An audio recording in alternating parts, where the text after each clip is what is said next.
လောကဆိုတာဘယ်လိုအဓိပ္ပာယ်နဲ့ခေါ်ထားလဲလို့ဆိုလောကရဲ့အဓိပ္ပာယ်ကလုစတိပလုစတိတိလောကောလုစတိပျက်စီး၍နေတတ်၏ပလုစတိအလုံးကိုပျက်စီး၍နေတတ်၏ဣတိတသမထို့ကြောင့်လောကောလောကမြည်၏လောကရဲ့လောကဆိုတဲ့ပါဠိဝါဒရဲ့အဓိပ္ပာယ်ကိုဖွင့်တဲ့အခါမှာအကောင်းအဓိပ္ပာယ်နဲ့ဖွင့်တာမဟုတ်ဘူးလုံးဝပျက်စီးနေတဲ့ဧရိယာကြီးတစ်ခုလောကလို့ခေါ်တာပဲနော်အကောင်းလို့မပြောဘူးလောကဆိုတာပျက်စီးနေတာဘယ်ရမှထာဝရမရှိဘူးအလုံးဟာပျက်စီးနေတာတိဆောက်လိုက်ပျက်စီးလိုက်တိဆောက်လိုက်ပြုတ်ကျလိုက်ထာဝရကိုအပြည့်ဘက်ကိုလှည့်နေလို့လောကလို့ခေါ်တာပါတဲ့မြန်မာလူမျိုးတွေလည်းလောကဆိုတဲ့စကားလုံးကိုအသုံးပြုနေကြတာသို့တော့လောကရဲ့အဓိပ္ပာယ်ကအဲ့ဒီလိုအဓိပ္ပာယ်ရှိတယ်ပေါ့နောက်တခြားအဓိပ္ပာယ်တွေလည်းရှိပါသေးတယ်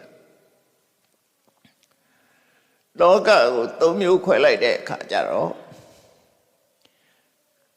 သရဝရရဲ့တိယာဖုံဌာနတွေကိုဩကာသလောကလို့ခေါ်တယ်ရှေ့ကဩကာသဆိုတဲ့စကားလုံးလေးထည့်လိုက်ဩကာသလောကအဲ့ဒီဘုံဘဝတွေမှာဖြစ်ပြီးတော့နေထိုင်ကြတဲ့တ attva တွေကိုတော့တတ္တလောကအဲ့ဒီဩကာသလောကနဲ့တတ္တလောကနှစ်ခုလုံးကိုခြုံငုံပြီးတော့ခေါ်လိုက်တဲ့အခါသင်္ခါရလောကဒါလောကသုံးပါးဆိုတာအဲ့ဒါပြောတာနော်တတ္တလောကဩကာသလောကတတ္တလောကသင်္ခါရလောကလောကရဲ့အထိပ္ပယ်မူရင်းကတော့လုံးဝပျက်စီးနေခြင်းလို့ဆိုတဲ့အဓိပ္ပာယ်ပေးတာဖြစ်လိုက်ပြက်လိုက်ဆိုတာတွေနဲ့ကြုံတွေ့နေရလို့လောကတခါတရဝတွေကိုကျတော့ကုသကံအကုသကံတို့နဲ့ကုသကံအကုသကံတွေကိုမိတီးပြီးတော့နေရလို့တတ္တလောကလို့ဒီလိုခေါ်ပြန်တယ်ဩကာသလောကကြတော့သက်ရှိသမဲ့အရာဝတ္ထုတို့ရဲ့တရားဖြစ်လို့လောကလို့ခေါ်ပြန်တယ်သင်္ခါရလောကကတော့ခုနလိုပြုပြင်ရင်ပျက်စီးခြင်းနဲ့ထာဝရမတည်မြဲတဲ့အခြေအနေကြီးတစ်ခုသင်္ခါရလောကလို့ခေါ်တာအဲ့ဒါကိုပဲလောကသုံးပါအဲ့တော့လောကအတွင်းမှာရောက်ရှိပြီးတော့နေချတဲ့သရဝတွေလူတွေရှိတယ်နတ်တွေရှိတယ်ပြမတွေရှိတယ်အပေပုံသားတွေရှိတယ်အလုံးလောကအတွင်းမှာရောက်ရှိနေထိုင်ကြတာဖြစ်တယ်ပေါ့လောကအတွင်းရောက်ရှိနေထိုင်တဲ့ပုဂ္ဂိုလ်တိုင်းဟာ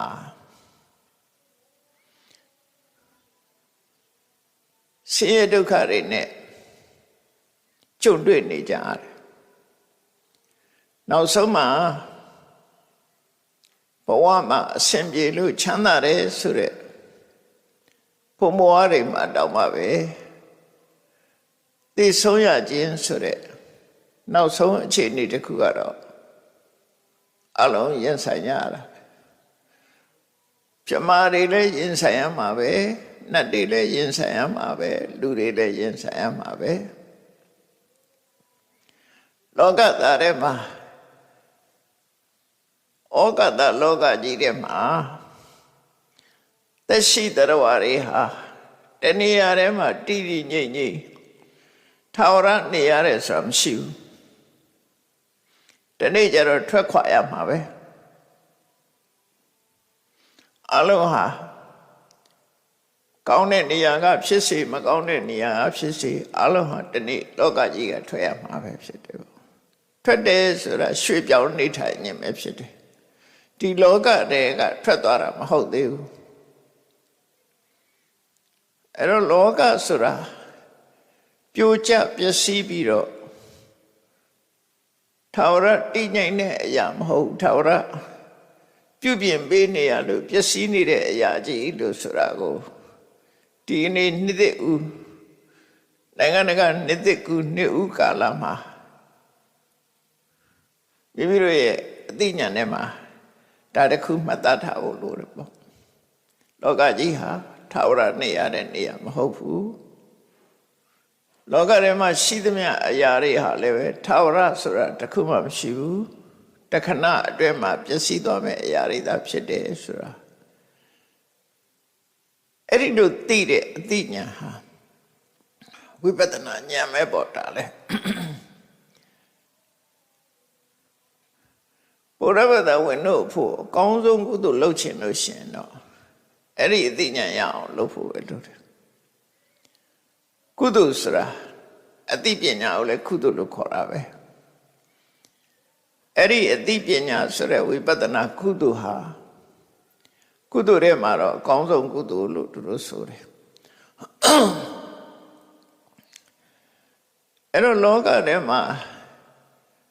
အကောင်းဆုံးဖြစ်အောင်အကောင်းဆုံးအသိဉာဏ်နဲ့နေထိုင်မှုလိုအပ်တယ်ပေါ့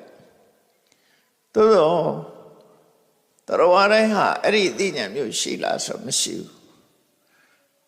တော်ဝါရဲ့အနေထားကိုကြည့်လိုက်မယ်ဆိုလို့ရှိရင်မိမိရရှိထားတဲ့တခဏတာအခြေလေးတွေပေါ်မှာရှင်မှုမေ့လျော့နေကြတာသာဖြစ်တယ်ထာဝရလို့ထင်ပြီးတော့ရစ်မှုမေ့လျော့နေကြတာ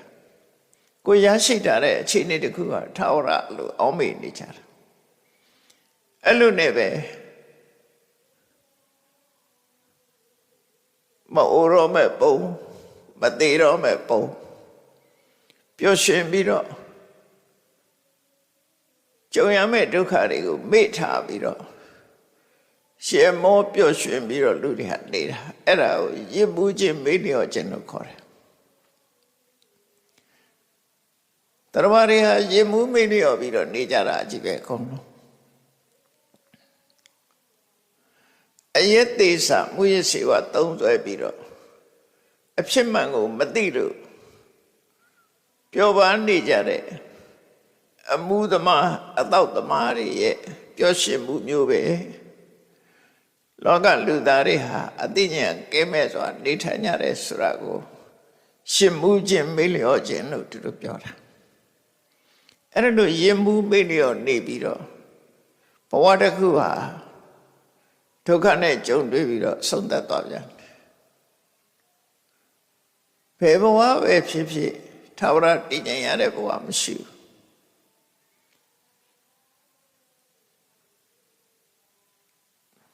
သေဆုံးခြင်းကတော့အကြီးအကျယ်ပြောင်းလဲခြင်းဖြစ်တယ်သေဆုံးခြင်းမဟုတ်ခင်လည်းပဲလောကမှာတည်ငြိမ်စွာအေးချမ်းစွာနေနိုင်တဲ့ဆိုတဲ့အခွင့်အရေးဟာမရှိသလောက်ရှားပါတယ်ပေါ့အဲ့တော့လောကမှာနေပြီးတော့ဆုံးရှုံးနစ်နာမှုတွေနဲ့ကြုံသွားကြတဲ့ပုဂ္ဂိုလ်ဟာလောကအတွင်းမှာကိုယ်လက်ရှိရရှိထားတဲ့ဘဝရဲ့အခြေအနေဆိုးတဲ့ဘဝမျိုးကိုရောက်ရှိသွားကြတယ်ဥပမာမဲ့လူဘဝကနေပြီးတော့အပေပုံရောက်သွားတယ်ဆိုရင်ဒါအခြေအနေအလွန်ဆိုးတဲ့ဘဝကိုရောက်သွားတာလို့ခေါ်တယ်လူဘဝကနေပြီးတော့နတ်ပြည်ရောက်တယ်ပြမပြည်ရောက်တယ်ဆိုရင်ဒါအခြေအနေတစ်ခုကောင်းသေးတယ်လို့ပြောရမယ်အဲ့ဒီလိုအခြေအနေဆိုးသွားတာကဘာကြောင့်လဲအခြေအနေကောင်းတာကတော့ဘာကြောင့်လဲဆိုဆိုင်ရာအကြောင်းတရားတွေရှိတယ်ဒါကြောင့်လူဘဝဆိုတာလမ်းခုလက်မှရှိတယ်လမ်းခုလက်ဆိုတာအထက်ကိုတက်မလားအောက်ကိုဆင်းမလားလမ်းနဲ့တွေ့ရှိတယ်ပေါ့အထက်တက်ခြင်းလည်းပဲတက်နီးလန်းနေလူဘဝမှာရှိတယ် အောက်ဆင်းညင်လို့ကတော့နီလန်းတောင်ရှာစရာမလိုဘူးအလွယ်တကူဆင်းသွားတာအဲ့လိုလမ်းနဲ့သွဲရှိတဲ့ထဲမှာလောကအတွင်းမှာနေထိုင်တဲ့အခါမှာအောက်မဆင်းဖို့အတွက်အရေးကြီးတာပေါ့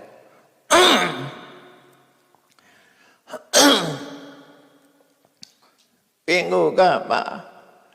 လောကကြီးဟာမတည်ငြိမ်ရတဲ့အထဲရွှေရှားပြောင်းလဲနေကြတဲ့အထဲမှာကိုယ့်ရဲ့အမှားလုံးမိမှုကြောင့်အောက်ကိုဆင်းသွားမယ်ဆိုရင်ပိုနေနာသွားတာမတည်ငြိမ်တဲ့လောကထဲမှာဆင်းရဲဒုက္ခရှောပါတက်တာတဲ့အနေအထားမျိုးကိုမရှိနိုင်ဘူးလားဆိုရှိနိုင်တယ်အဲ့ဒီဆင်းရဲဒုက္ခရောပါသွားအောင်လောကအတွင်းမှာဘယ်လိုနေမလဲလက်ရှိဘဝမှာနေပုံနဲ့နည်းလေးကိုအကောင်းဆုံးနေထိုင်မှုဆိုတာကို general point နဲ့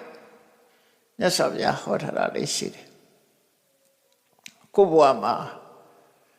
မတည်ငြိမ်တဲ့ဘဝကြီးမှာအကောင်းဆုံးနေမယ်ဘယ်လိုနေမလဲ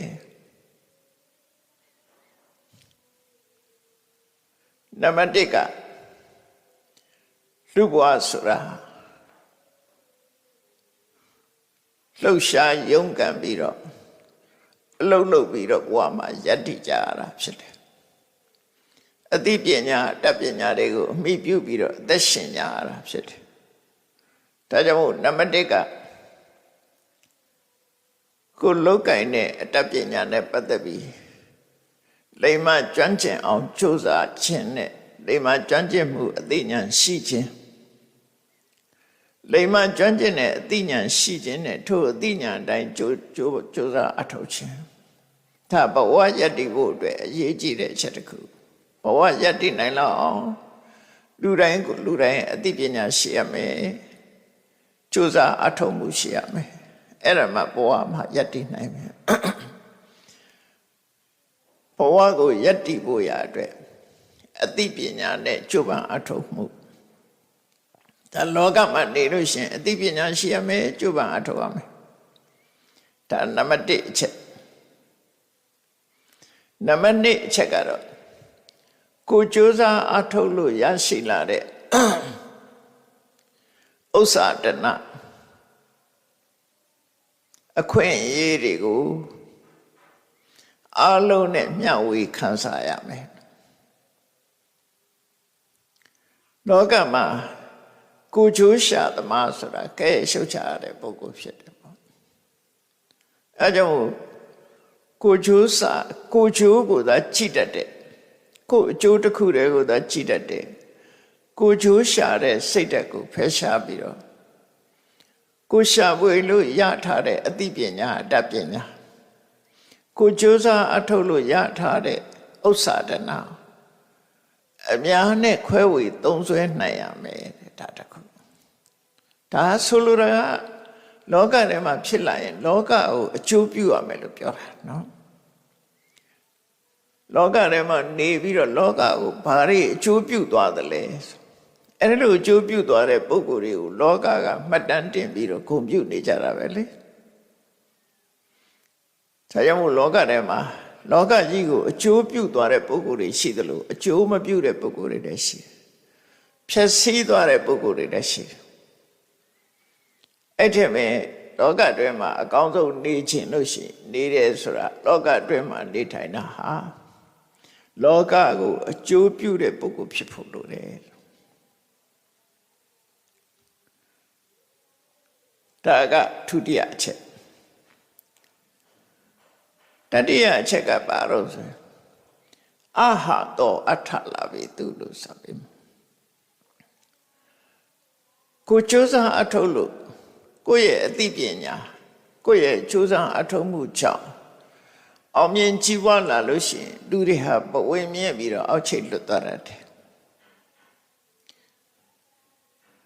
အဲ့ဒီပဝေမြင့်ခြင်းအောက်ချိတ်လွတ်ခြင်းဆိုတာလောကလူတွေရဲ့မုန်းတီးရွံ့ရှာမှုကိုခံရတယ်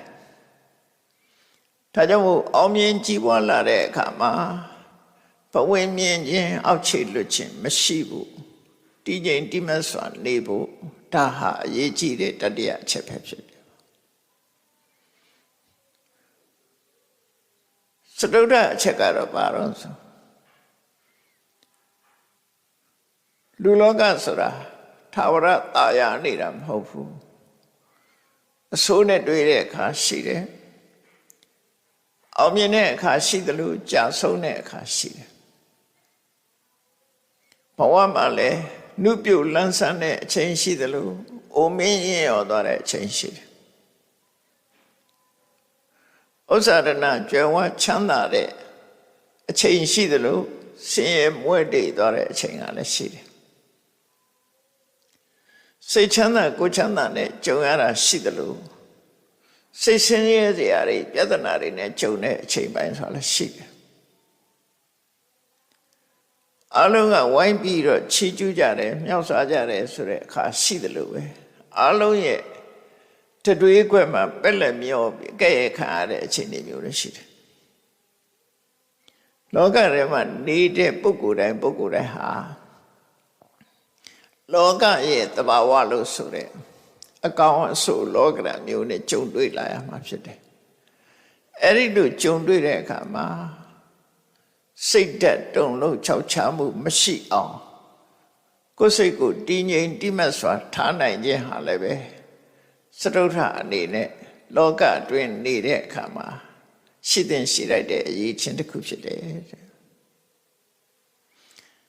အဲ့တော့လောကထဲမှာနေလို့ရှိရင်ဒီအချက်၄ချက်ကိုသတိထားဖို့လိုတယ်ပေါ့နံပါတ်1လောကဘဝယတ္တိဖို့အတွက်အသိပညာနဲ့ကြိုးပမ်းအထောက်မှုနံပါတ်2ကိုရလာတဲ့အခွင့်အရေးကိုရလာတဲ့ပစ္စည်းဥစ္စာအားလုံးနဲ့မျှဝေသုံးစွဲပြီးလောကကိုအကျိုးပြုမှုနံပါတ်3အခွင့်အရေးတာလို့အောင်မြင်ကြည်ပွားလာတဲ့အခါစိတ်ဓာတ်တည်တည်ငြိမ်ငြိမ်ထားပြီးတော့ဘဝမမြင့်ဖို့ဘဝမမြင့်မဲနဲ့စိတ်ဓာတ်တည်ငြိမ်စွာထားနိုင်မှုစတုထအချက်ကကြာဆုံးကရောက်တဲ့အခါမှာစိတ်နှလုံးတုန်လှုပ်ပြီးစိတ်ဓာတ်မကြဘူးအဲ့ဒီတရား၄ပါးကိုသာဓုတရား၄ပါးလို့လည်းခေါ်တာဒါအကောင်းဆုံးနေထိုင်ရင်သာဓုဆိုတာအကောင်းဆုံးအဲ့တော့ဘဝမှာလောကအတွင်းမှာနေတဲ့အခါမှာဒီချက်၄ချက်နဲ့ပြည့်ပြည့်စုံစုံဖြစ်အောင်ကိုယ့်ကိုထိန်းကျောင်းပြီးတော့နေရမယ်ဆိုတာဒါမှတ်သားသင့်တယ်ပေါ့နော်လောကမှာထွက်ခွာခြင်းလောကကြီးဟာဘလောက်ပဲကောင်းအောင်လုပ်လို့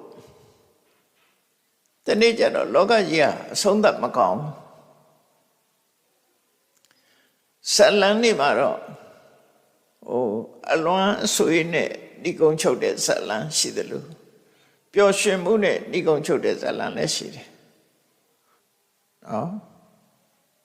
comedy တို့ tragedy တို့ဆိုတာဘဝမှာတော့ပျော်ရွှင်မှုနဲ့ဒီကုန်းချုပ်ရတာလို့မရှိဘူးအမြဲတမ်းဟာသိဆုံးရတာနဲ့ဆုံးသက်တဲ့အတွက်ကြောင့်အကောင်းနဲ့ဆုံးသက်တဲ့ဘဝဇလန်းဆိုတာတကယ်မရှိဘူးအဆိုးနဲ့ပဲဆုံးသက်တာပဲတကယ်ဘဝဇက်ခုံမှာအဆိုးဆုံးပဲနောက်ဆုံးမှာဘလောက်တော်တဲ့ပုဂ္ဂိုလ်ပဲဖြစ်ဖြစ်ဘဝကထွက်ခွာပေးရတယ်ဆိုတဲ့နောက်ဆုံးဆင့်ရောက်သွားတာနော်ဘလောက်တော်လောကကြီးကိုဘလောက်ပဲအကျိုးပြုနောက်ဆုံးတစ်ချိန်ကျတော့လောကကြီးကထွက်ပေးရမယ်ကောဘဝတစ်ခုမှာကြာရှိစွာရပ်တိုင်နေမှုမရှိဘူးထွက်ခွာပေးရတယ်အဲ့ဒီထွက်ခွာပေးရခြင်းဟာသိဆုံးရခြင်းပဲဖြစ်တယ်ပေါ့ရထားတဲ့ဘဝတစ်ခုရဲ့အဆုံးသတ်လုံးဝမကောင်းတာဖះလောင်းတွေကအဲ့ဒီအဆုံးသတ်ကိုကြည့်ပြီးတော့ အသိပညာရှိတဲ့ပုဂ္ဂိုလ်လောကကိုဆင်ញင်သုံးသပ်တယ်သူတို့ရဲ့ဆင်ញင်သုံးသပ်ပုံလေးကိုကြည့်ကြည့်လောကကြီးဟာစိတ်ပြည့်စရာကောင်းလိုက်တာမွေးလာရပြီးတော့သိရတယ်လို့ဖြစ်ရသေးတယ်သိပြီးတော့လည်းနောက်တနေ့ပြောင်းရွှေ့ပြီးတော့မွေးရပြန်တယ်မွေးရပြီးတဲ့အခါတစ်ခါပြန်ပြီးတော့သိရပြန်တယ်ဖြစ်ခြင်းအိုခြင်းသိဆုံးခြင်းမွေးဖွားလာရတာလည်းအခက်ခဲမျိုးစုံပဲမွေးဖွားလာပြီးတဲ့နောက်ဘောဟာတဖြည်းဖြည်းရင့်လာပြီးတော့အိုမင်းလာခြင်းဟာလည်းပဲခက်ခဲတစ်ခုပဲတားဆီးလို့မရတဲ့အရာတစ်ခုပဲအိုမင်းပြီးတော့နောက်သိဆုံးသွားရခြင်းဆိုတာဟာလည်းပဲတားဆီးလို့မရတဲ့အရာတစ်ခုပဲမသေးတဲ့နိလန်မအိုတဲ့နိလန်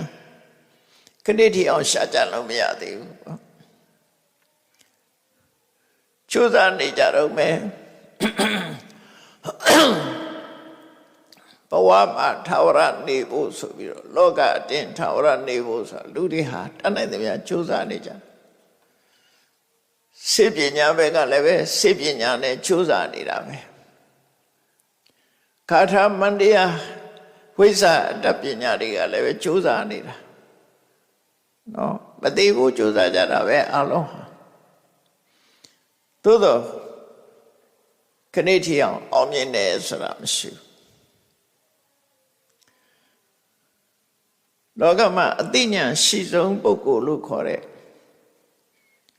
မြတ်ဗုဒ္ဓကတောင်းတိတိကျကျဖွင့်ထုတ်ပြီးတော့ပြောသွားတယ်နတ္ထိသာတတ္တအမရဏံမွေးလာပြီးမသေးတဲ့လူဆိုတာမရှိပါဘူးလို့ပြောသွားတယ်မရှိဘူးလို့ပြောတာတိတိကျကျပြောသွားတာပဲเนาะ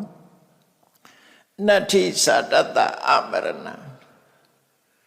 လောကကြီးမှာမွေးဖွားလာပြီးတဲ့နောက်မသေးပဲထာဝရနေတဲ့ပုဂ္ဂိုလ်ဆိုတာမရှိပါဘူး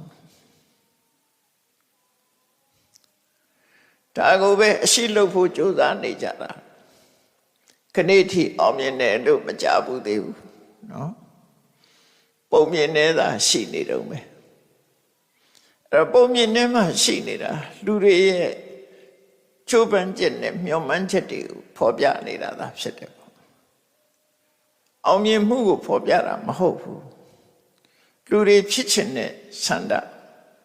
လူတွေရဲ့မျှော်မှန်းချက်လူတွေရဲ့ချိုးပန်းချက်ကိုသာလည်းဖော်ပြတာဖြစ်တယ်အောင်မြင်သွားတာတခုမှမရှိဘူးလောကမှာအသိဉာဏ်ရှိဆုံးလို့ပြောရတဲ့မြတ်ဗုဒ္ဓအသိပဲနဲ့မွေးလာရင်တော့မရဏံတံဟိစီဝိတံလူအသက်ဆိုတာသိဆုံးခြင်းမှာပဲအပြည့်တရမှာဖြစ်တယ်လို့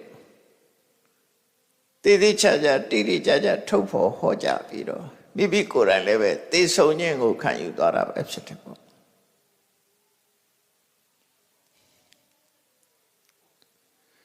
အဲ့တော့လောကကြီးရဲ့အခြေအနေကိုကြည့်မယ်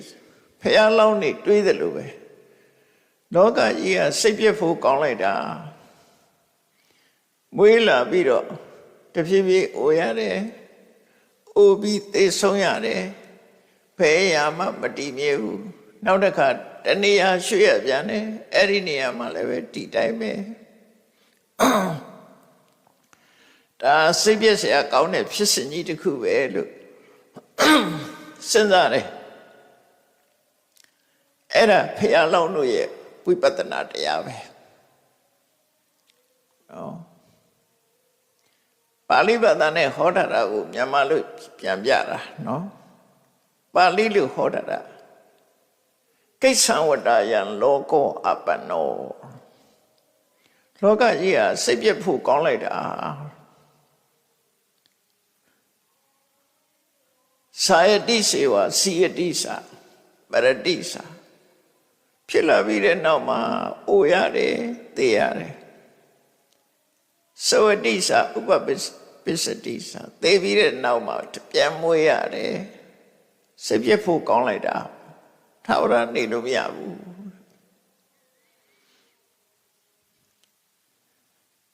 အဲ့ဒါဘာကြောင့်ဖြစ်နေရတယ်လဲလို့စဉ်းစားလိုက်တာ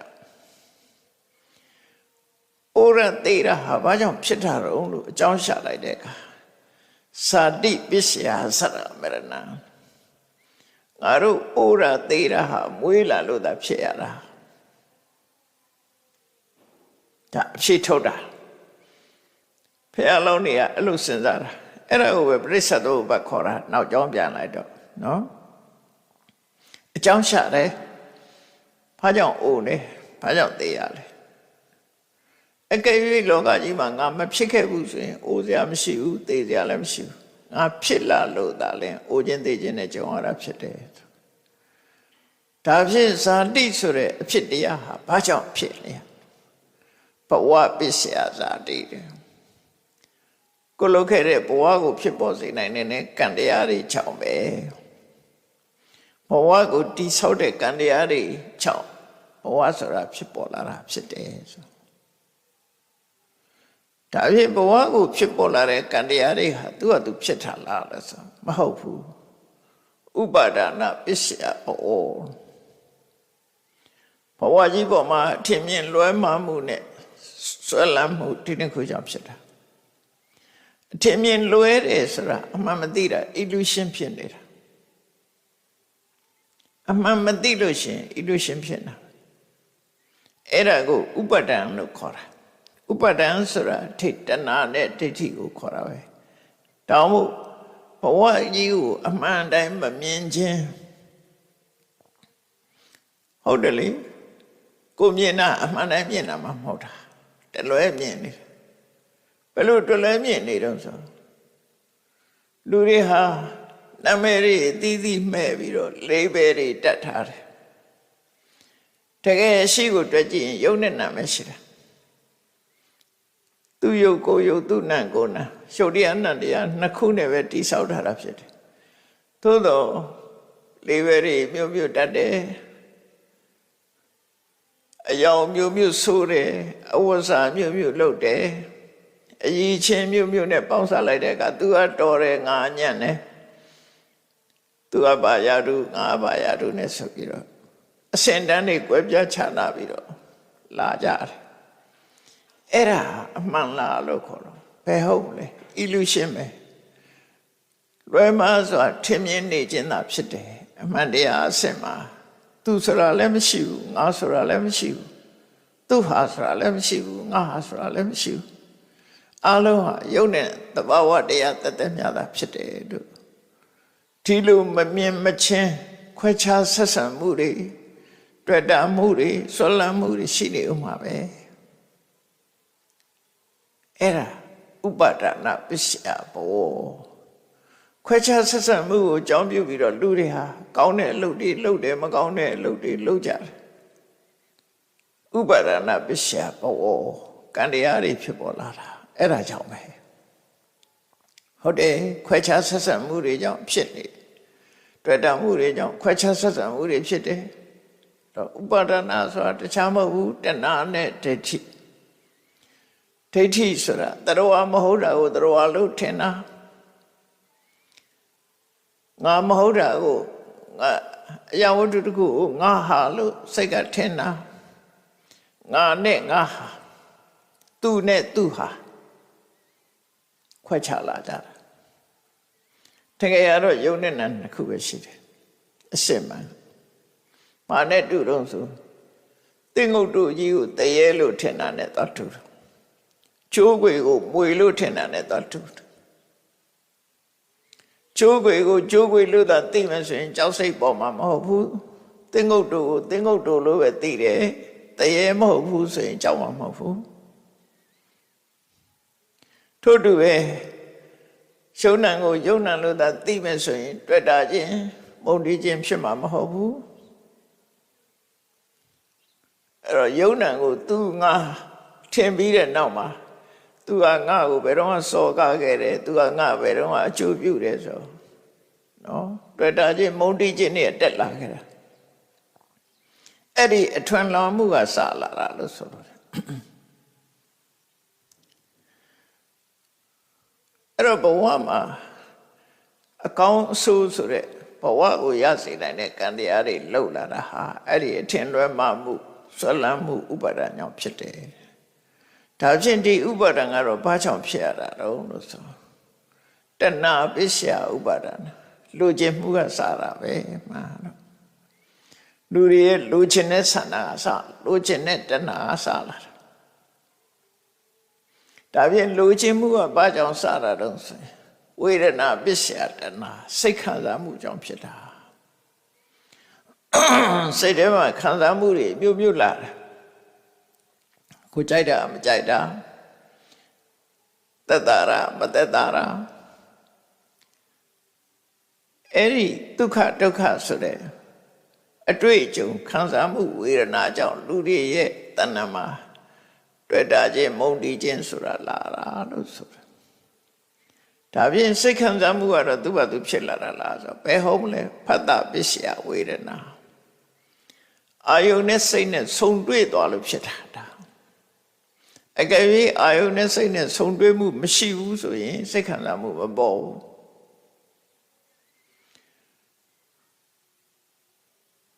တစုံတစ်ယောက်ကကိုယ်ရှိမှာ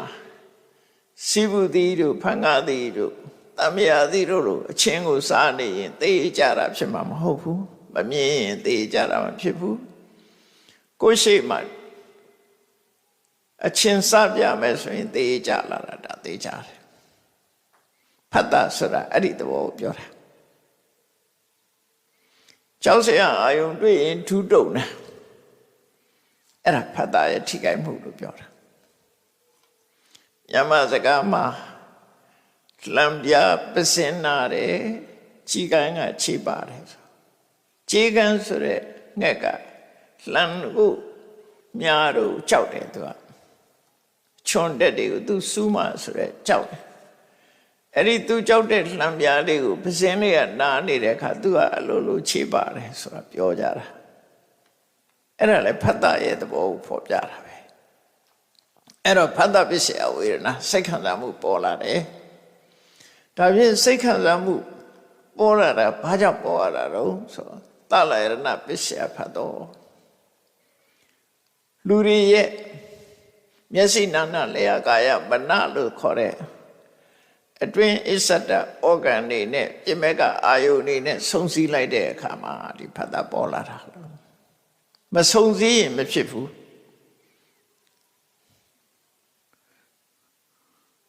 အဲ့လိုဆိုလို့အဲ့ဒါဖြင့်ဒီဆုံစည်းမှုကတော့ဘာကြောင့်ဖြစ်တာတော့ဆိုလူရဲ့တဏ္ဍာမှာရှိနေတဲ့ယုတ်တည်နာနေကြောင့်ဖြစ်တာယုတ်နဲ့နှစ်ခုပေါင်းစပ်နေလို့ဖြစ်တာနာမရူပပစ္စယသာလယတနာဒါဖြင့်ယုတ်နဲ့နာကဘာကြောင့်ဖြစ်တာတော့ဆိုရင်ဝိညာဏပစ္စယနာမရူပံတရေစိတ်ကလေးပေါ်လာရကနေပြီးတော့ဖြစ်လာတာအဲ့ဒီဝိညာဏဆိုတဲ့တရေစိတ်ကရောဘာကြောင့်ပေါ်လာတော့ဆိုသင်္ခါရပစ္စယဝိညာဏအတိတ်ကလုပ်ခဲ့တဲ့ကုသကံအကုသကံကြောင့်ဖြစ်တာ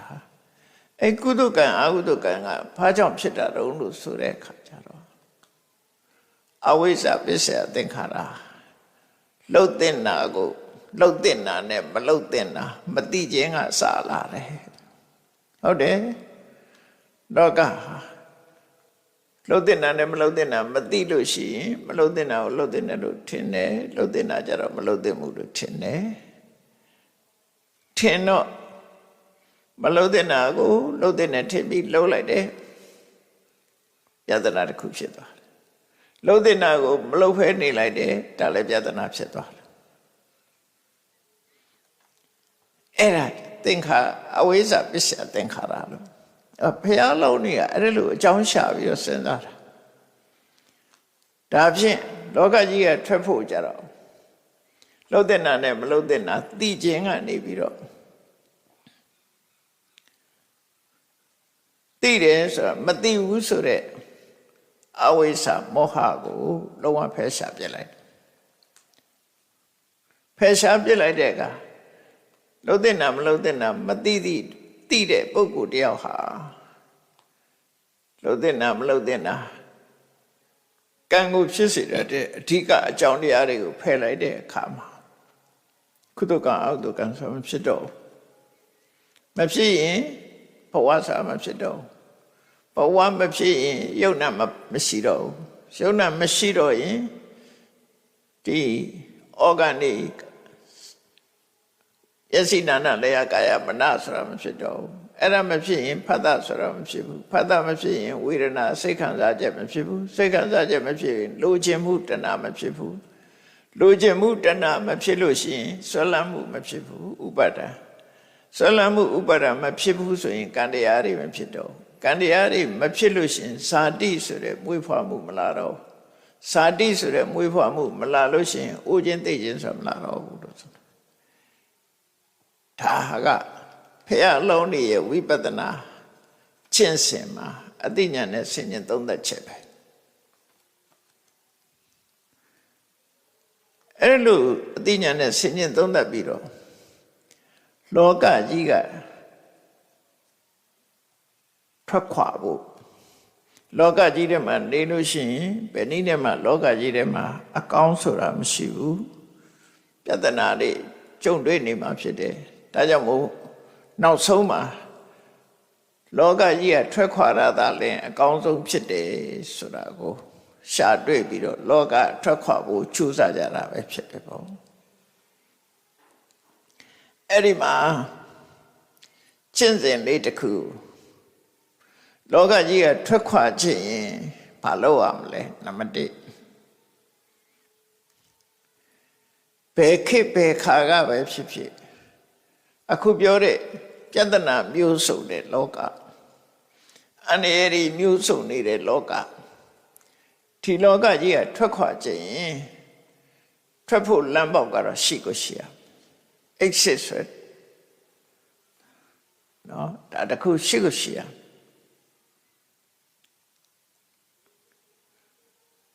လောကကြီးကလွတ်မြောက်ဖို့ထွက်ပေါက်ဆိုတာရှိရမယ်အဲ့တော့လောကကြီးကထွက်ခွာခြင်းပြီဆိုရင်နံပါတ်1ကဘာလို့ဆိုရင်လောကကြီးရဲ့စိတ်ပြည့်စရာကောင်းဖို့ညီငွေ့ပုံတွေကိုသိရမယ်လောကကြီးကိုစိတ်မပြတ်သေးသမျှလောကထွက်ဖို့ဘယ်သူမှမချိုးစားဘူးနိုင်ငံတနိုင်ငံဟာပြဿနာတွေဖြစ်ပြီးတော့ရှုပ်ထွေးပွေလီဆင်းရဲဒုက္ခတွေအလီလီဖြစ်နေတဲ့လောကကြီးနိုင်ငံတနိုင်ငံကထိုနိုင်ငံမှာနေတဲ့လူတွေထွက်ခွာဖို့ကြိုးစားကြတယ်ဧရိယာတစ်ခုဟာငြိမ်းချမ်းမှုမရှိဘူးဆိုရင်အဲ့ဒီငြိမ်းချမ်းရေးမရှိတဲ့ဒေသကနေလူတွေကထွက်ခွာဖို့ကြိုးစားကြတယ်ဘာကြောင့်ထွက်ခွာဖို့ကြိုးစားလဲဆိုရင်အဲ့ဒီဒေသရဲ့မငြိမ်းချမ်းမှုဆင်းရဲဒုက္ခကြုံရမှုတွေကိုစိတ်ပြက်ပြီးတော့ထွက်ကြတာပဲမှန်အဲ့တော့လောကကြီးကထွက်ခွာခြင်းလောကကြီးရဲ့စိတ်ပြက်စရာတွေကိုသိဖို့အရေးကြီးတယ်ပေါ့နံပါတ်1လောကကြီးကိုစိတ်ပြက်လာမှလောကကြီးကထွက်ဖို့ကြိုးစားမှာတမန်အပြင်တော့ဘုရားဘာသာဝင်နေရဣဒံမိပုံညာနိဗ္ဗာနတပစ္စယောဟောတုဆိုပြီးတော့နိဗ္ဗာန်ကိုဆုတောင်းရတယ်အများစုကတော့ဆိုစဉ်အနေနဲ့ဆိုလိုက်တဲ့သဘောရှိတယ်တကယ်ကိုနိဗ္ဗာန်ကိုလိုချင်တဲ့စိတ်ဓာတ်ရှိတဲ့ပုဂ္ဂိုလ်ကနေကောင်းနေလိမ့်မယ်ဘာလို့နေတာတော့ဆိုလောကရဲ့အပြစ်မြင်မှမမြင်တာအစဉ်ပြေးနေတာဟုတ်သူကအစဉ်ပြေးနေတဲ့နေရဘယ်တော့မှမထွက်ဘူးသူကတက်တလုံးနေမှာပဲအဲ့ဒီမှာအစင်မပြေဘူးဆိုမှထွက်ဖို့စဉ်းစားမှလေသူအဲ့တော့လောကကြီးရဲ့အစင်မပြေတာတွေကိုသိရှိနားလည်ဖို့ကပထမကြိုးစားတယ်လောကကြီးရဲ့အစင်မပြေမှုကိုသိရှိနားလည်တဲ့ဉာဏ်ကိုဘာဉာဏ်လို့ခေါ်တော့ဆိုရင်ဝိပဿနာဉာဏ်လို့ခေါ်တာပဲရှင်းရှင်းလေးပြောလို့ရှိရင်လောကကြီးရဲ့အပြစ်ကိုမြင်တဲ့ဉာဏ်ကဝိပဿနာဉာဏ်ပဲကြည့်လေအကောင်းမှမဟုတ်တာသဗ္ဗေသင်္ခါရအနိစ္စလောကထဲမှာရှိတဲ့အရာတွေကဘယ်ဟာမှမမြဲဘူးဖြစ်ပြီးရင်ပျောက်သွားမှာပဲသဗ္ဗေသင်္ခါရဒုက္ခလောကကြီးထဲမှာရှိတဲ့အရာအလုံးဟာဖြစ်မှုပြမှုတွေကအမြဲတမ်းနှိမ့်ဆက်နေလို့စိတ်ပြည့်စရာကောင်းတဲ့အရာတွေသာဖြစ်တယ်ဒုက္ခသာဖြစ်တယ်စိတ်ပြည့်ဖို့ပဲရှိတာ သဗ္ဗေဓမ္မအနတ္တသဘာဝတရားတွေမှန်သမျှကိုလို့ဖြစ်တာတခုမှမရှိဘူး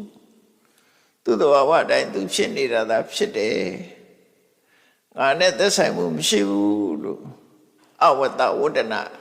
ငါရဲ့စိတ်တိုင်းညဖြစ်နေတဲ့အရာဆိုတာမရှိဘူးငါလုံနိုင်တာမရှိဘူးလူတွေကကောင်းတော့ကတော့ထင်ကြတယ်ငါခြေငါလက်ငါပိုင်နေငါလှုပ်လို့ရတယ်လို့အုံနောက်တစ်ခုဖြစ်သွားတယ် paralyze ဖြစ်သွားတယ်ဆိုလှုပ်မရတော့ဘူးလေကိုလုံးထမှာမဟုတ်တာ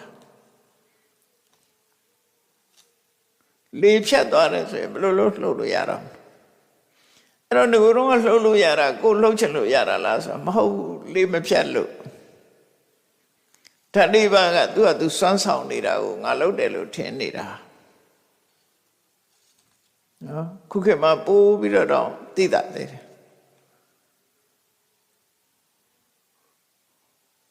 အုံနောက်သွေးကြောပေါက်လို့တဲ့အုံနောက်ထဲမှာကြိတ်တွေးလို့ခွဲလိုက်ရတယ်ခြေတစ်ဖက်လက်တစ်ဖက်မလှုပ်နိုင်တော့ဘူးအဲ့လှုပ်နိုင်တာကသူ့ဘာသူ့အကြောင်းကျိုးညီညွတ်နေတာလှုပ်လို့ရတာကိုလှုပ်လို့ရတာမဟုတ်ဘူးဒါပေမဲ့ကိုလှုပ်လို့ရတယ်လို့ထင်နေတာအဲ့တော့သဘာဝတရားတစ်ခုချုပ်ရင်းသွားလို့ရှိရင်အကြောင်းကျိုးမညီညွတ်တော့ဘူးဆိုရင်ကိုယ်ဘာမှတတ်နိုင်တာမရှိဘူးနော်ကိုယ်မျက်လုံးတော့ကိုယ်ဖွင့်နိုင်တာမှမဟုတ်တာကိုလို့လို့ရတာဆိုတာတစ်ခုမှမဟုတ်ဘူးဆိုတာအနတ္တသဘောတရားအရာအမှန်တမ်းထင်ရှားတယ်ပေါ့နော်အကြောင်းကျိုးညီညွတ်နေတာသူကသူဖြစ်တာအကြောင်းတစ်ခုချိုးရင်းသွားတာနဲ့တပြိုင်နက်ကိုလှုပ်ချင်တော့လဲလှုပ်လို့မရတော့အဲ့ဒါအနတ္တဆိုတာအဲ့ဒါကိုပြောတာကိုလှုပ်ချင်တိုင်းဖြစ်နေတာဟာတဘာဝတရားတွေကသူ့ဟာသူစွမ်းဆောင်နေလို့သာဖြစ်တယ်ကိုလှုပ်တာမဟုတ်ဘူးတဘာဝတရားတွေစွမ်းဆောင်မှုတစ်ခုချိုးရင်းပျက်စီးသွားတယ်ဆိုမရတော့ဆိုပါစို့ကားဆိုလို့ရှိရင်သူကသူကားရမပါတဲ့စက်ကရိယာတွေအကုန်လုံးပြည့်ပြည့်စုံစုံရှိနေမောင်းလို့ရနေတာဝါကြိုးလေးတစ်ချောင်းပြတ်နေတယ်ပြုတ်နေတယ်အရေးကြီးတဲ့နေရာကမရှိဘူးဆိုဘယ်မောင်းရတော့မှာစနှိုးလို့တော့မရကိုလို့တာမဟုတ်ဘူးဆိုတာမတမထင်ရှားတယ်ပေါ့အဲ့ဒါကိုအနတ္တလို့ပြောတာဗျာအဝတ္တဝတ္တနာကိုလို့တိုင်းဘာတစ်ခုမှမဖြစ်ဘူးအဲ့တော့လောကကြီးကကြည့်လိုက်မယ်ဆိုရင်အနိစ္စဒုက္ခအနတ္တဆိုတာနဲ့ကြည့်လိုက်မယ်ဆိုလို့ရှိရင်စိတ်ပြည့်စရာကောင်းတယ်အဲ့ဒီစိတ်ပြည့်စရာကောင်းတဲ့လောကကြီးကထွက်ခွာခြင်းနဲ့ငြိမ်းချမ်းတဲ့နေရာကိုသွားခြင်းနဲ့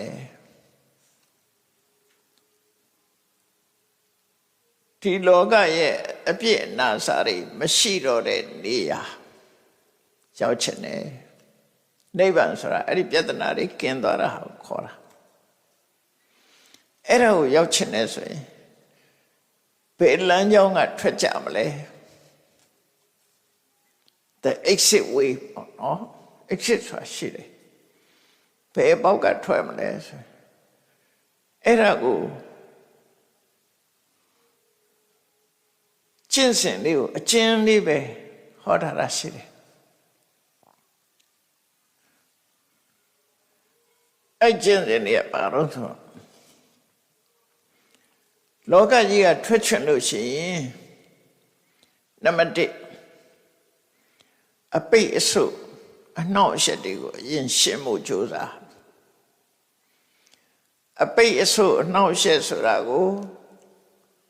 တရားဓမ္မအသုံးနှုန်းနဲ့ပြောမယ်ဆိုရင်နိဝရဏတရား5ပါးနော်နိဝရဏတရား5ပါးနိဝရဏဆိုတာစိုးပိတ်တာ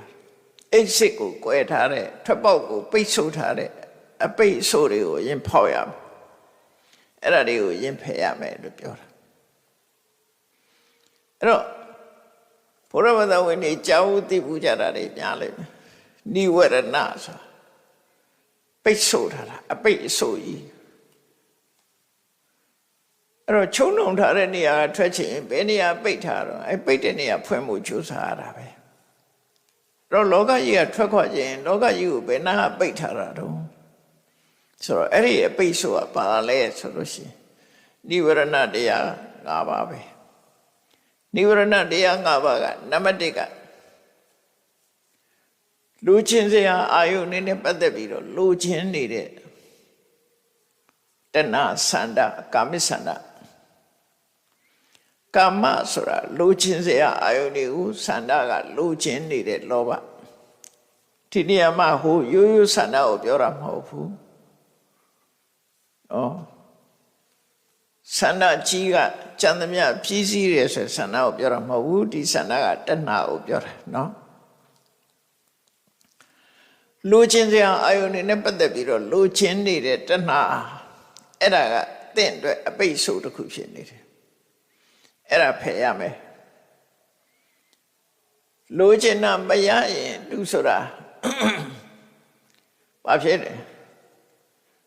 ဒေါသဖြစ်တယ်အဲ့ဒီဒေါသဟာလည်းအပိတ်ဆို့တစ်ခုဖြစ်တယ်အဲ့တော့ကာမိဆန္ဒဆိုတဲ့လောဘသည်အပိတ်ဆို့တစ်ခုပြီးရင်တို့ကျင်နာမရလို့ဖြစ်ပေါ်လာတဲ့ဖြာပါဒဆိုတဲ့စိတ်မကြည်မလင်စိတ်ပျက်စီးနေမှုကလည်းပဲအပိတ်ဆို့တစ်ခုပဲ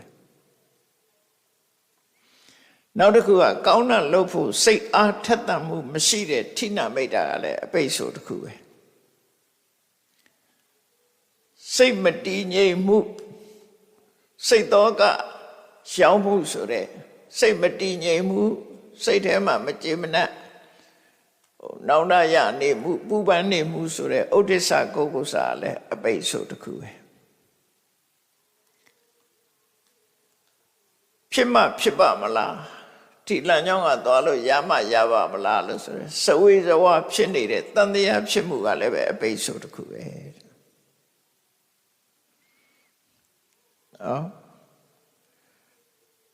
ကာမဂုဏ်အာယုန်တွေကိုလိုချင်နေတဲ့လောဘမုန်းတိယွန့်ရှာတဲ့ဒေါသကောင်းတဲ့အလုပ်တွေပေါ်မှာစိတ်အားတက်တာမှုမရှိတဲ့ဌိနမိတ်တာစိတ်ကိုစူးစိမ်လို့မရအောင်လွင့်ပြန်နေတဲ့ဥဒိစ္စနဲ့နောင်တပူပန်မှုကုက္ကုစဖြစ်မှဖြစ်ပါမလားမှန်မှဟုတ်ပါမလားလို့ဆိုတဲ့တန်တရားကြီးဖြစ်နေမှုဝိသိကိစ္စဝိသိကိစ္စဆိုတာအသိပညာအားနည်းသွားတာကိုပြောတာနော်တန်တရားဆိုတာခေါင်းကုတ်ချင်နိုင်ကုတ်အဖြေမထုံးနိုင်တာအဲ့ဒါဝိသိကိစ္စပဲသူကဘာလို့လို့ဆိုဝိသိကိစ္စရဲ့စကားလုံးရဲ့အဓိပ္ပာယ်ကိုဖော်ပြတဲ့အခါမှာဝိသိနန္တတကိစ္စစဉ်းစားလိုက်တိုင်းခေါင်းရှုပ်သွားတာစဉ်းစားလိုက်ရင်ဖြေမထုံးနိုင်လို့ခေါင်းရှုပ်သွားတာကိုဝိသိကိစ္စလို့ခေါ်တယ်သို့တော့အများကတော့တန်တရားလို့ပြောတာတန်တရားဆိုတာခြေလုံးချတော့ဖြစ်နေတာလေအဖြေမထုံးနိုင်တာပဲတူတူပဲအဲ့တော့ဝိသိကိစ္စကိုဖယ်နိုင်တာကပညာဖြစ်တယ်အဲ့တော့အသိပညာအားနည်းနေသမျှ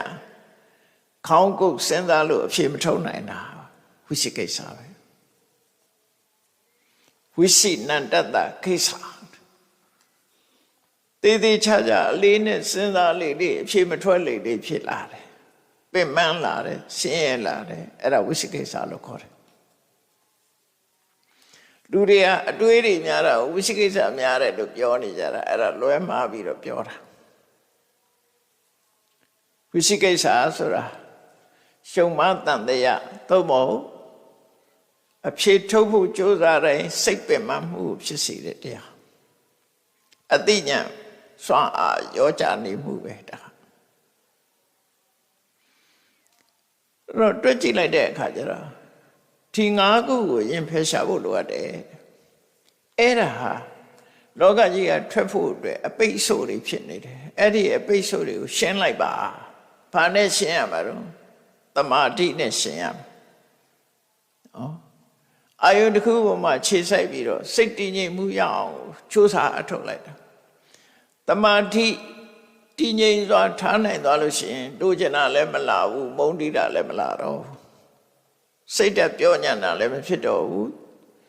လေလွင့်တာနောင်တပူဝနာတွေမဖြစ်တော့ဘူးစိတ်ပင်ပန်းတာတွေမလာတော့အဲ့ဒါရှင်းသွားတာလို့ခေါ်တယ်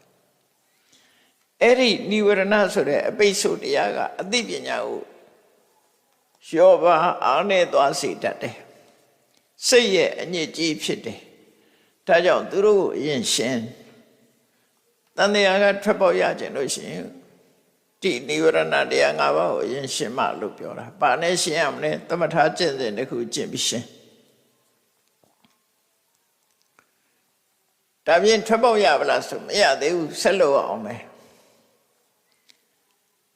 ထွက်ပေါက်ကိုတွေးဖို့အတွက်တတိရှိဖို့လိုအပ်တယ်တတိနဲ့အာယုန်နဲ့စိတ်နဲ့အမြဲတမ်းတွဲနေဖို့လိုတယ်အဲ့ဒီအမြဲတမ်းတွေးနေရမယ့်အာယုန်ကပါတယ်တုံးဆိုရင်တတိပဋ္ဌာန်တရား၄ပါးကာယဝေဒနာစိတ်ဓမ္မဆိုလိုတာတော့တတိထားရမယ့်ဟာတွေကပေါင်းလိုက်မယ်ဆိုရင်ဒီယုံနဲ့နှစ်ခုပေါ်ပဲတတိထားခိုင်းတာပါပဲနော်ကာယကိုယ့်ရဲ့အတွင်းအစ္ဆဒကာယဗိဒကာယအဲ့ဒီကာယပေါ်မှာစိတ်အနေထားကိုသိနေဖို့တတိထားဖို့ကြိုးစားနေရထားဖို့တတိလွတ်လိုက်တာနဲ့တပြိုင်နက် illusion ဖြစ်သွားမယ်လေဒါကြောင့်မို့ကာယ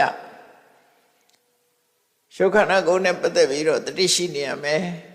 စိတ်ခံစားခြင်းနဲ့ပတ်သက်ပြီးတတိရှိနေရမယ်ဝေဒနာကိုယ်စိတ်အခြေအနေနဲ့ပတ်သက်ပြီးတတိရှိနေရမယ်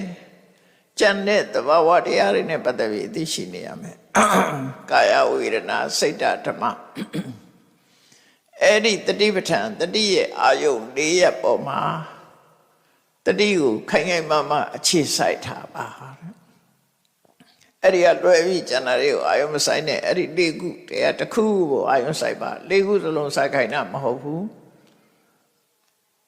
အဲ့ဒီ၄ခုတည်းထွက်မသွားဖို့အရေးကြီးတယ်အဲ့ပေါ်မှာအာယုန်စိုက်ထားပါအဲ့ဒီအာယုန်စိုက်ပြီးတော့အာယုန်စိုက်ရုံနဲ့ရပါလားလို့ဆိုမရသေးဘူးအရေးကြီးတာကအသိပညာတိုးပေါအောင်လုပ်ရမှာအဲ့ဒါကြောင့်မို့အဲ့ဒီအာယုန်၄ရပ်ပေါ်မှာစိတ်ဆိုင်ပြီးတော့ဖို့စဉ်9ပါးအသိဉာဏ်ရဲ့စွမ်းဆောင်မှုကိုပေးနိုင်တဲ့တရား9ပါးကိုကိုယ့်ရင်ထဲမှာဖြစ်အောင်အခိုင်အမာတိုးတက်လာအောင်ကြိုးစားပါအဲ့တော့ကြိုးစားရဲဆိုဘယ်လိုလုပ်ရမှာတော့ဆိုဖို့စဉ်9ပါးဆိုတာအလုံးသိတဲ့အတိုင်းတတိတံဖို့စဉ်ကတတိရှိနေရမယ်တတိဥရ၄ပါးပေါ်မှာတတိစိုက်ထားပြီးတဲ့အခါမှာဒီတတိကဘာတတိတုံးဆိုရင်ဖို့စဉ်9ပါးမှာပါတယ်တတိကြတော့ဝိပဿနာတတိဝိပဿနာတတိကနေပြီးတော့မတ္တတိဖို့တတိ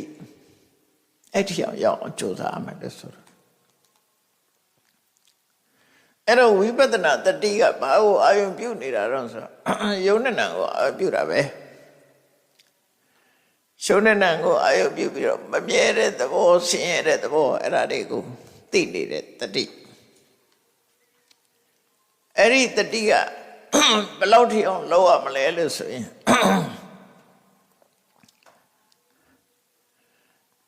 ကိရိတာတွေကိုစွန့်ခွာပြီးတော့နိဗ္ဗာန်နဲ့ထီအောင်တွန်းပို့နိုင်လောက်အောင်စွန့်ရင်တတိပြည့်စုံသည့်အထိကြိုးစားရမယ်လို့ပြောတယ်။ဖို့စဉ်9ပါးပွားတာတစ်ဖက်ကကိရိတာတွေကိုဖယ်ရှားပြီးတော့တစ်ဖက်ကနိဗ္ဗာန်နဲ့ကိုပို့ပေးနိုင်တဲ့စွန့်ရင်တတိအဲ့ဒါကိုဝတ္တကပရိနာမိန်လို့သုံးတာဝတ္တကဆိုတာတစ်ခုကိုစွန့်တယ်တစ်ခုတည်းကိုတစ်ခုကိုစွန့်ပြီးတစ်ခုကိုရယူတယ်ဆိုလိုတာက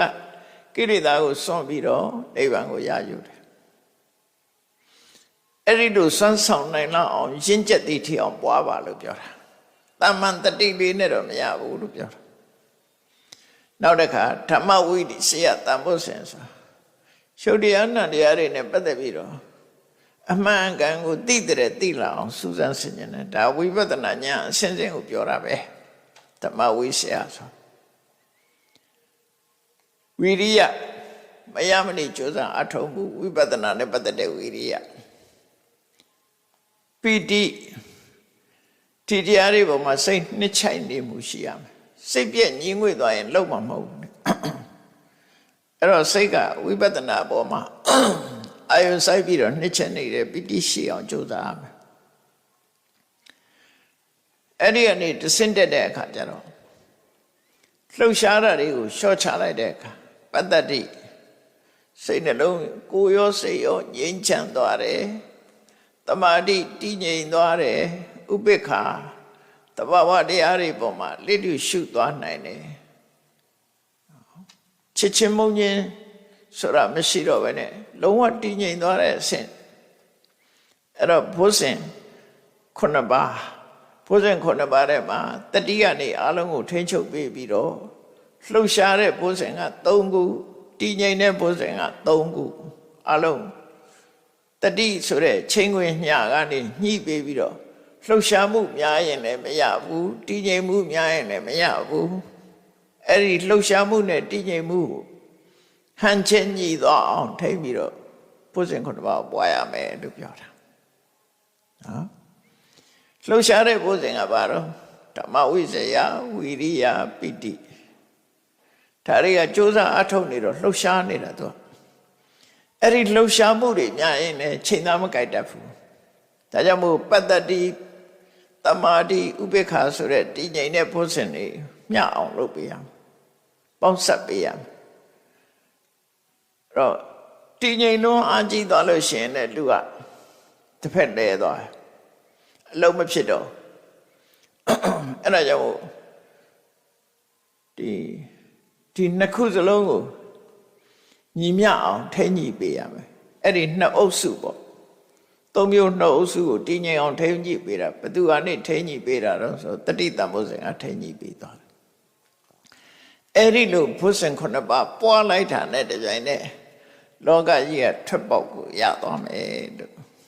အဲ့သုတ္တမှာဒီလိုဟောထားတာနော်အဲ့တော့ပြန်ပြောမယ်ဆိုချက်3ချက်ပဲရှိတယ်လောကကြီးကထွက်ခွာခြင်းလို့ရှိရင်နံပါတ်1နိဝရဏကိုဖယ်ရှား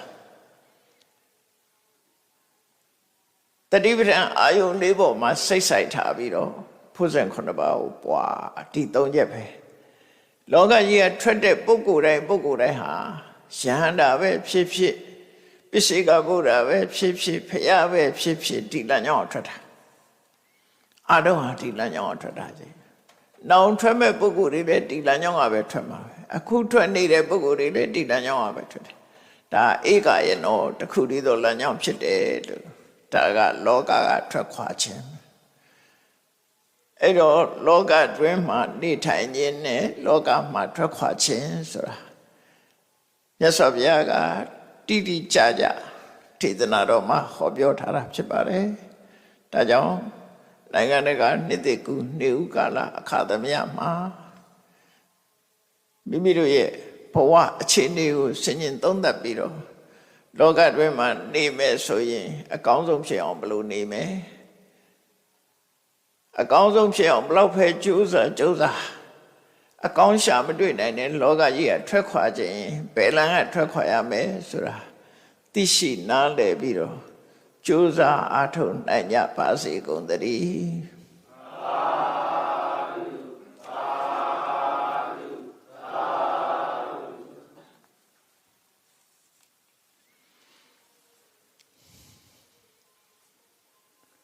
ဟာရီတော့ရှိတဲ့ချမလား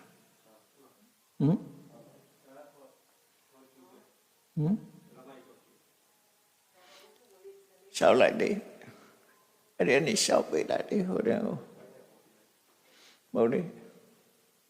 ကြေကြလိုက်ခေါင်းကြေကြရရရှိသေးတယ်မဟုတ်လားလူရတနာပြောတာ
ကျေးတော်ရှင်ဆရာတော်ရှင်သူမြတ်ကြီးဗျာယနေ့ရွှေကုန်းတိုင်းအဆက်စီမိသားစုလှူဒန်းမှုစီရင်ဘုရားတပည့်တော်အားလျှောက်ထားဖတ်ကြားခွင့်ပြုတော်မူပါဗျာရွှေကုန်းတိုင်းစေယုံအဆက်စီမိသားစုဥမာပါမကကျိုးဆရာတော်ဘုရားကြီးအနုဂဟအသင်းတို့ဦးအောင်ကိုဝင်းဒေါ်နန်းတန်းထွေးနှစ်ဦးတရားလူအတွက်ဓမ္မပူဇာ350လူဒန်းပါသည်ဗျာရွှေကုန်းတိုင်း SSB သားစုမှနှစ်ဦးတရားလူအတွက်ဓမ္မပူဇာအလူငွေ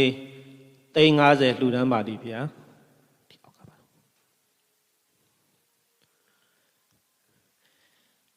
ဒေါက်တာနလမာတာဘိဝန္တာအားအမှုထား၍အနုဂဟအသင်းတို့မိခင်ကြီးဒေါ်သန်းမြင့်အားအမှုထား၍ဒေါက်တာဦးဇော်ထွန်းဒေါက်တာဒေါ်ထထေးကြီးတာများတပည့်များမြေများမိသားစုမှလူတော်ငွေ350လှူဒန်းပါသည်ဗျာရွှေကုန်းနိုင်စေယုံမိသားစု9ရက်သားတပည့်ကောင်းမှု2ဦးလူတော်ငွေဓမ္မပူဇာ15သိန်းကျပ်လှူဒန်းပါသည်ဗျာအိုဂျီဒေါက်တာဦးတင်မောင်အေးမိသားစုမှ2ဦးတရားလူတော်ဓမ္မပူဇာလူတော်ငွေသင်္ကန်းတစ်စုံနှင့်1000ကျပ်လှူဒန်းပါသည်ဗျာနှစ်ဖက်သောမိဘများကိုရည်စူး၍ဥကြည်လင်ဒေါ်နွယ်စိန်မိသားစုမှ2ဦးဓမ္မပူဇာလူတော်ငွေ3သိန်းကျပ်လှူဒန်းပါသည်ဗျာဒေါက်တာနန္ဒမာတာဘိဝန္တအနုဂဟအသင်းတို့ဒေါက်တာတန်းတန်းနွဲ့နှင့်မာနမတစုမှအလှူတော်ငွေ3သိန်းကျပ်လှူဒန်းပါသည်ဗျာဦးသိန်းညိုဒေါက်တာမမိုးနှင့်သမီးမခိုင်စုဝေမိသားစုမှ2ဦးဓမ္မပူဇာလူငွေ3သိန်းကျပ်လှူဒန်းပါသည်ဗျာကွယ်လွန်သူလေးလေးစံငိမ့်အားရည်စု၍ဒေါ်သိန်းဝင်းမိသားစုမှ2ဦးတရားအလူဓမ္မပူဇာလူငွေ5သိန်းကျပ်လှူဒန်းပါသည်ဗျာ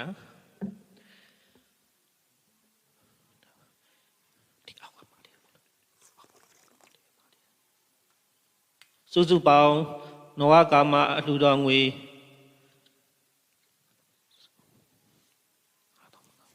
185သိန်းကျပ်လှူဒန်းပါသည်ဗျာ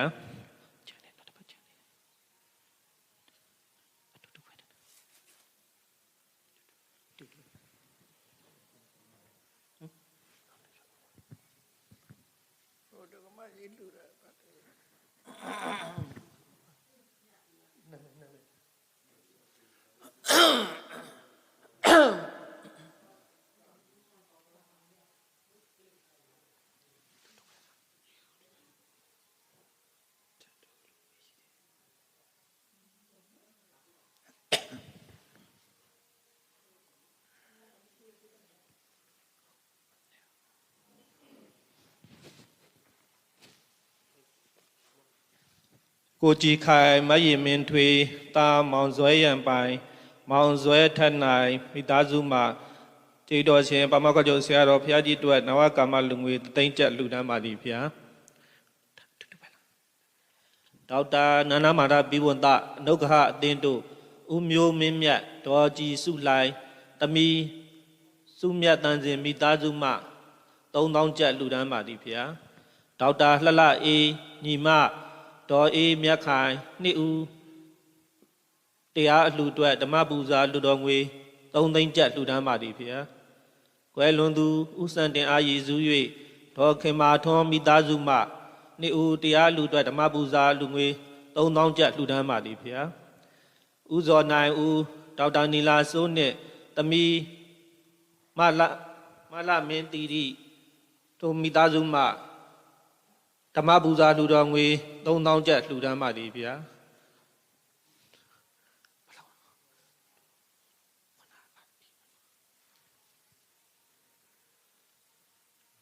မန္တလေးမြို့နေဥယျာဉ်ကျင်းဆန်းဒေါ်တုံhòaသမီးမကျူမိသားစုမှဓမ္မပူဇာလူတော်ငွေ10သိန်းကျပ်လှူဒန်းပါသည်ဗျာကျေးတော်ရှင်ဆရာတော်ရှင်သူမြတ်ကြီးဗျာယ ယနေ့တူတမ်းမှုအစုစုနှင့်ဆက်လင်း၍ဒီဇက်ချတရားချီးမြှင့်ပေးသနာတော်မူပါယံဘုရားတို့တော်ရိုသေစွာလျှောက်ထားအပ်ပါသည်ဗျာ အလုံးဆိုကြမယ်ဣဒံမေပုံညာနိဗ္ဗာနတ္တပစ္စယောဟောတုနိုင်ငံတကာနှစ်သက်ကူနှစ်ဥမင်္ဂလာအခါသမယဝေတရားဓမ္မအလှကိုလူဒန်းကြပါကုန်၏ရှိညွန်းထားသည့်အတိုင်းတတ္တဗဝတ္ထုအစုစုတို့ကိုလူဒန်းပါကုန်၏တရားဓမ္မကိုနာယူကြပါကုန်၏ယနေ့ယခုအထုတ်ပြုလို့ရသောဤကောင်းမှုဤကုသိုလ်စုစုသည်နိဗ္ဗာန်ချမ်းသာ၏အကြောင်းထောက်ပံ့ဖြစ်ပါစေတည်းဤကောင်းမှု၏အဖို့ဘာကကိုအမိအဖအဖို့အဖွာဆွေမျိုးညာတိတို့အားကုသိုလ်အမြတ်ဝေငှပါကုန်၏နတ်အပေါင်းတို့အားကုသိုလ်အမြတ်ဝေငှပါကုန်၏30ဘုံကျင့်ဒီကုန်သောလုံးစုံများစွာတတ္တဝါတို့သည်ကုသိုလ်အမြတ်ကိုယ်စီရကြကုန်သည်ဖြစ်၍ကိုယ်စိတ်နှဖျားချမ်းသာကြသည်ဖြစ်ကြပါစေကုန်သတည်း